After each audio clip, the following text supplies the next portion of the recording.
Nella costa nord-orientale della Sardegna, nel comune di San Teodoro, si trova la spiaggia di Cala Brandinchi. Questa spiaggia è inserita in un contesto geografico di elevato valore naturalistico, caratterizzato da fondali bassi, sabbia chiara e acque ad alta trasparenza.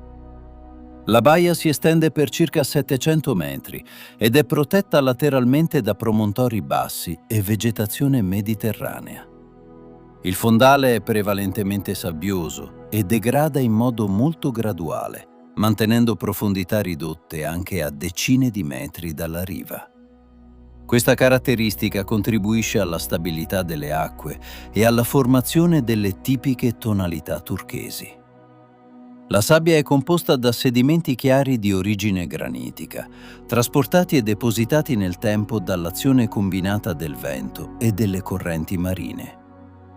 L'assenza di rocce affioranti nella zona centrale favorisce l'uniformità del fondale e la limpidezza dell'acqua. Alle spalle della spiaggia si sviluppa una pineta costiera, parte integrante del sistema dunale, che svolge una funzione essenziale nella protezione della linea di costa dall'erosione. All'orizzonte è chiaramente visibile l'isola di Tavolara. La sua presenza contribuisce a definire il paesaggio costiero e offre un importante punto di riferimento naturale, visibile da Cala Brandinchi.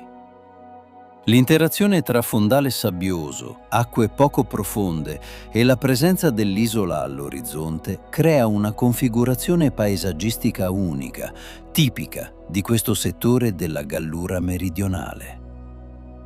Oggi Cala Brandinchi rappresenta uno degli esempi più riconoscibili di spiaggia mediterranea della Sardegna nord-orientale, dove caratteristiche geologiche, morfologia costiera e contesto geografico si combinano in un ambiente di elevato valore naturalistico.